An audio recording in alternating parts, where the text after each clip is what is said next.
E firmeza total. Boa tarde a todos e a todas aí que estão nos assistindo. Boa tarde, boa noite ou bom dia, né? Porque a ideia vai ser essa. E estamos aqui na 7ª edição aí, como a Carlinha já falou, do Rap Jazz. Nessa troca de ideia aí com Edson Ike, certo?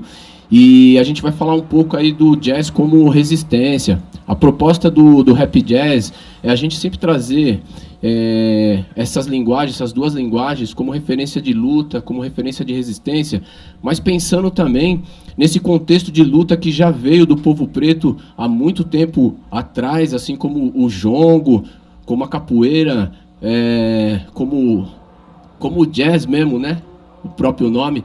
E aí é interessante a gente trazer o Edson Ike aqui, que o Edson Ike é um historiador aqui de Quebrada também, vem das militâncias aí do Areião, do ABC, certo? Morou aqui, mocota aqui no Jardim Primavera, que a gente está aqui no Jardim Primavera, inclusive passando altos carros de som aí e tal, então faz parte do cenário. E a gente vai trocar essa ideia aí com o Edson Ike, estamos aí com o Edson Ike aí. Certo, Edson Ike? Seja bem-vindo aí. Opa, certo. Certo?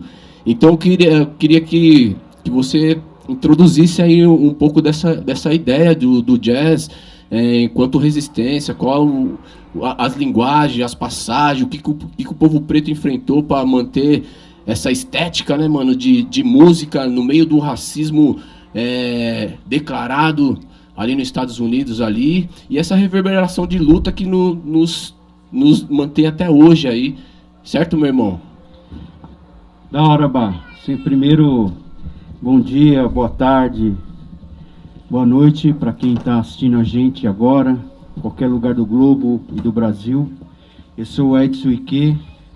O Bah falou que sou historiador, mas não sou historiador, não. Sou um apaixonado pela história da música preta e algo que eu me debruço e estudo, né? Então, Bah, interessante aqui no 7ª edição do Rap Jazz. Interessante sempre dizer que a música preta em qualquer lugar do planeta sempre foi uma música, sempre foi uma expressão artística de resistência, né? Então, sempre importante pontuar isso. Assim como o rap, o jazz, ele foi marginalizado por um grande período, foi uma expressão musical que teve várias questões ligado ao racismo, ligado à superação. E daí, hoje a gente vê o Brasil liberando armas, né, com incentivos fiscais, mas é mais fácil hoje no Brasil importar um fuzil AR-15 do que importar um saxofone para o Brasil. Então é sempre bom dizer isso, que a gente tem mais acesso às armas do que acesso aos instrumentos musicais. Não é à toa que o rap, a gente usa as picapes, usa as colagens, o sampler. No jazz a gente usa os instrumentos musicais. E a gente vê esse cenário de guerra que existe no Brasil. Então, quando você fala de música de resistência, a resistência no jazz, ela se deu por vários meios, né? Um deles, primeiro, que a música sempre foi uma arma para o povo preto no sentido de superação da sua condição de vida. Então, teria que estudar, tem que estudar, né, o instrumento de forma profunda, que é o que a gente faz com o Conde Favela, que é um grupo de pesquisa. Então a gente nem fala assim, porra, a gente manja pra caramba de jazz, porque é um processo e a gente aos poucos está se apropriando desse processo. Assim como a gente não consegue exportar instrumento para cá, as informações também, mesmo pela internet, ainda não é algo tão acessível, né? Porque uma coisa é ter o conhecimento, outra coisa é saber estudar aquele conhecimento e ter didática para aprender. Então, o processo nosso sempre foi de entender e buscar de outras maneiras de apropriar desse conhecimento que não é tão simples, né? Então, desde conhecer o blues, então o jazz está muito ligado ao blues, né? A sua raiz está muito ligado, que é a sua, vamos dizer, a sua base é o blues, né? E a gente busca essa linguagem como forma de superação mesmo, como forma de um certo tipo de rebelião, porque se a gente estuda, assim como o Gog falou, o estudo é um escudo. Então, quando a gente pega nosso instrumento, a gente tem que fazer nosso escudo, fazer dele a nossa beleza, nossa arma, nossa flor e tudo o que é de mais especial que tem no ser humano, que independe de cor, de raça, mas nesse caso tem esse corte, e a gente sempre tem que frisar mesmo que para nós, para os pretos, para a periferia, no âmbito global, estudar vai ser uma forma da gente superar. Então, daí eu brindo aí a iniciativa do Rap Jazz, de entender essas duas linguagens que são irmãs, né? Então, o jazz, o jazz, assim como o rap, é a expressão máxima da oralidade, que a gente fala muito do jazz como, muitas vezes, como algo sublime, muito ligado à cultura de consumo de luxo, ao uísque, aquelas propagandas, que geralmente recheada de branco. Hoje até pouco isso, porque na verdade a música pop mundial deixou de lado a música preta mesmo, o jazz, porque o jazz é vamos dizer, é um agente maldito, porque ele é questionador por natureza. Então, vamos dizer, hoje um pouco esquecido, embora exista, principalmente na Europa, França, menos nos Estados Unidos, incrível que pareça, na África do Sul, uma expressão muito forte de jazz, no Brasil também, né?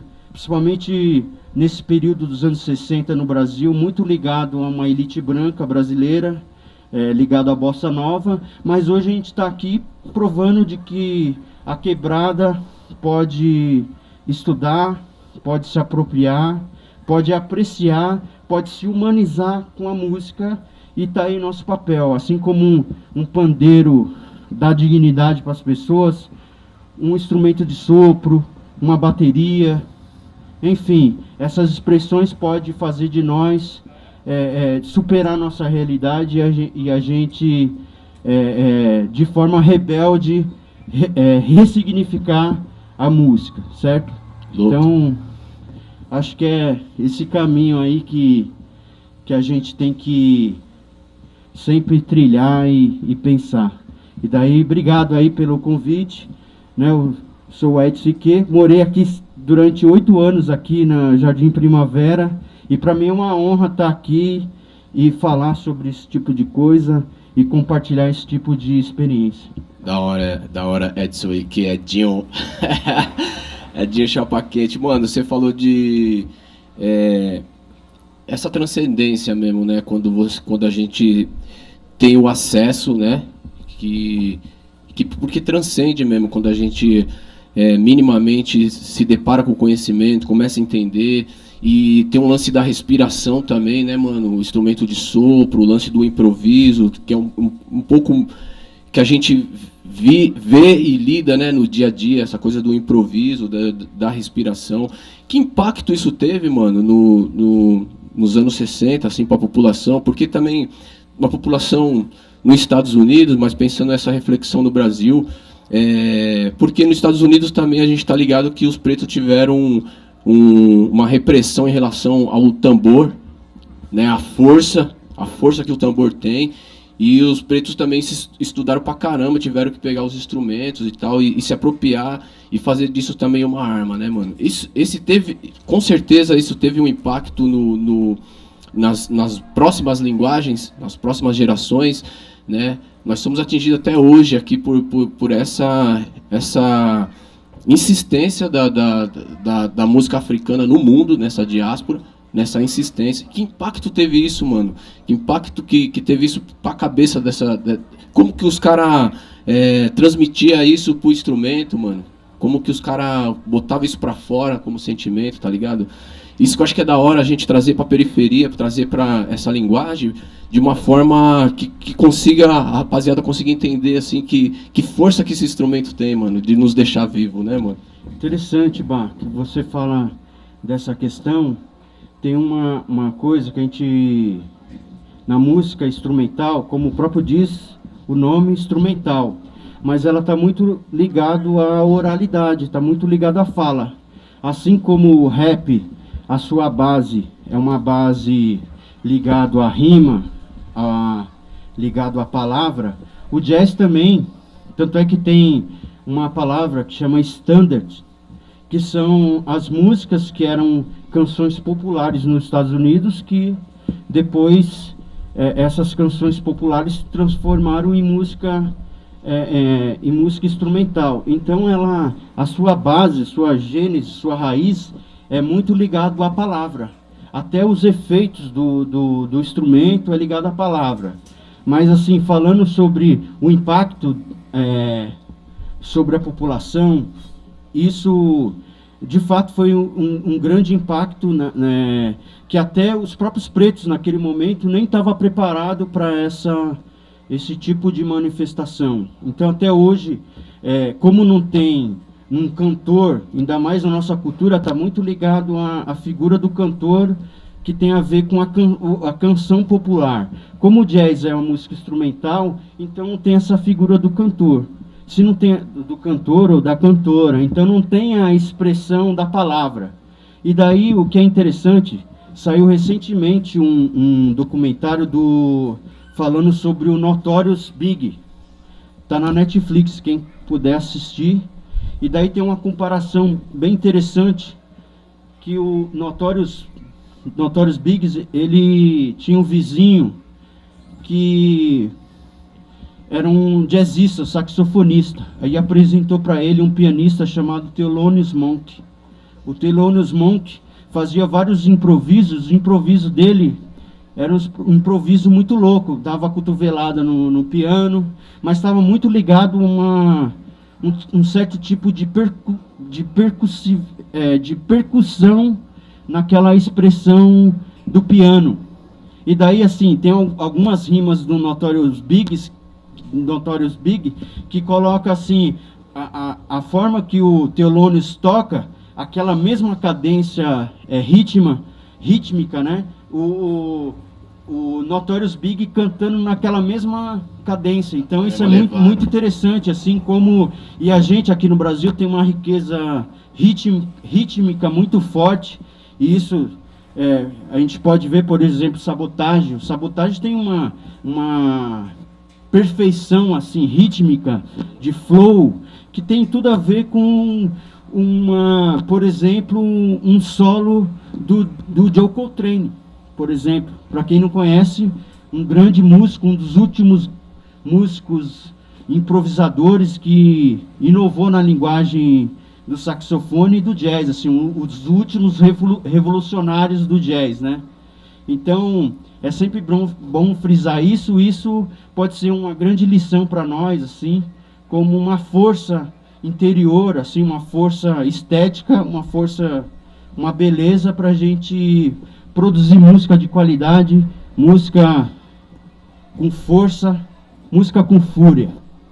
Caramba, mano, pancada, hein? Música com força, com fúria. Edson Ike, mano, e da hora esse bate-papo aqui, porque eu acho que alimenta, na real, alimenta o momento que a gente está vivendo também, o momento que a gente está vivenciando. Pensando num Brasil hoje, um Brasil que se parece muito com o Brasil de 1500, pensando na colonização, pensando que sequela que essa colonização nos traz ao povo indígena, ao povo preto, e pensando em tudo isso, como a arte ainda, né, mano, ainda nos alimenta e não nos abandona num momento como esse. Porque a gente está vivendo uma parada no Brasil, mano, que nos indigna realmente, né? Como você falou no começo da conversa, é mais fácil você importar um fuzil, né, do que um instrumento.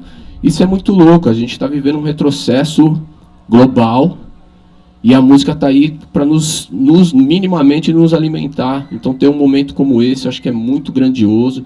A gente pensar que a gente também, querendo ou não, cria referências dentro das nossas linguagens, dentro do rap, dentro do jazz. A gente está ali fazendo um estudo lá em cima, ali na casinha ali, tem alguém que sempre dá um salve, mano, seu som tá da hora, faz um outro som aí. Ou tem um louco ali que a gente passa e o cara sempre fala, mano, você parou de tocar por quê, louco? Entendeu? Então, querendo ou não, essas vibrações, elas estão entre nós, aqui nas quebradas, nas periferias, e hoje é um momento muito rico por ter você aqui, certo? Por você trazer uma palhinha do que a gente está vivendo, do que a gente vivenciou, mas essa arte ainda nos alimentando, né, mano? Então, tanto no instrumento de sopro, no microfone, na fala, na poesia, estamos ainda vivenciando isso, a resistência, né, mano? Então aí eu queria que você fizesse aí as considerações finais, aí muito obrigado por aceitar o nosso convite, certo? O maluco é grandioso mesmo, e tô dizendo não é porque é meu amigo não, mano, aqui nós conhece o mano da caminhada aí, tá milhando com a gente. Se tiver alguma indicação aí também para fazer, tá bom? De livro, de referência.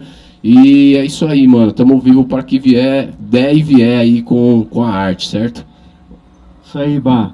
Caramba, eu fico emocionado aqui com a sua palavra, Bah, mas, assim, uma coisa que eu acabei não falando, cara, que é importante mencionar, sobre o improviso, né, cara? Que o jazz, assim, uma das suas bases é a improvisação.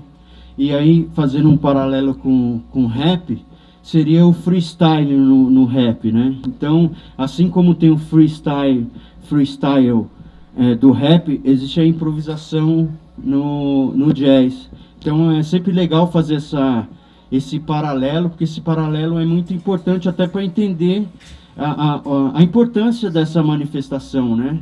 Então, a improvisação está muito ligado com o que a gente está vivendo, né? Com o momento que a gente está vivendo, com a nossa expressão genuína, né, meu? Então, assim, eu fico sempre honrado de participar, assim, de compartilhar. Eu não sou, né, meu, um jazzista igual os americanos, a gente também nem pretende ser isso, mas a gente reverencia essa cultura como uma cultura de resistência. Assim como o rap, o jazz é uma cultura de resistência e a gente precisa realmente aprender. Assim, na rádio, às vezes, as expressões que tem do jazz é muito ligado ao comércio, muito ligado a uma música ligada à indústria cultural. E assim, hoje a gente tem o YouTube, fica aí a dica para pesquisar realmente sobre a história do jazz. Vocês vão aprender muito como história de resistência, como superação, como a música, como o blues, como o rap, como todas as manifestações pretas, ela pode fazer a gente se tornar um ser humano melhor. Então, dentro dessa ideia que o Bah deu, eu trouxe um livro aqui que eu acho legal indicar para vocês, que é o Jazz e a Influência na Cultura Americana, de um escritor chamado Leroy Jones. O Leroy Jones, na década de 60, ele mudou o nome, ele se converteu ao islamismo, e vocês vão encontrar na internet como Amiri Baraka. Então, Amiri Baraka, o Leroy Jones, escreveu, é um escritor, historiador preto, poeta, jornalista, que viveu esse momento de jazz. E assim, uma coisa interessante que na época, década de 60, 70, existia críticos de jazz, mas a maioria era críticos brancos dos jornais, que sempre foi dos donos brancos. E aqui está contando a história do ponto de vista dos pretos, né? Então é bem interessante a forma como ele coloca. Muita gente fala que o jazz nasceu no sul dos Estados Unidos, em Nova Orleans, mas assim, a sua raiz está muito ligado à África, né? Então, tá aí a dica, quem quiser se aprofundar mais, tá aí a minha contribuição. Para quem quiser conhecer o projeto também, Conde Favela, a gente tem um vídeo aí que também foi gravado no Rap Jazz. É isso aí. Eu agradeço, viu, Bar? Da hora, que isso aí. Emocionado aí, pô. Nós gostamos das resenhas, mano. Se deixar, ela vai longe. E a gente tem pouco tempo, mas esse tempo é muito grandioso, assim. A gente vive, ter essa troca nos dias de hoje, assim. Porque a cada segundo mesmo, a gente tá valorizando mais a nossa vida, a nossa existência. E com certeza, toda certeza, a arte é uma que tá nos salvando nesses determinado momento, ou seja, no momento que você escreve, que você está sozinho, que você está compondo, que está tentando, esse alimento a gente quer levar para vocês, porque esse alimento é o que vai fazer também a gente resistir e não desistir, porque eles fizeram um projeto de nos matar e a gente fez um pacto de não morrer. Tá ligado? Então estamos vivos, Rap Jazz, certo? E só para não esquecer, eu toquei muito aqui, ó, nas pedeiras aqui, ia ensaiar lá, ia tocar meu trompete lá, que tocava aqui nos predinhos, e o pessoal ficava dando murro na parede, assim, imagina um trompete nos predinhos aqui do CDHU. Então eu ia tocar aqui nas pedreiras, tem uma relação de muito carinho com esse território, viu? E um axé para todos aí, meu amigo Chabu tá ali, a galera que tá gravando aí, a técnica. E para mim é um grande prazer compartilhar esse tipo de conhecimento que às vezes a gente nem tem com quem trocar muito. E essa é uma oportunidade aí, agradeço, viu, Bar? É nóis, Ike. Obrigado, eu que agradeço mesmo. Nós agradecemos aí, produção do Rap Jazz. Saravá.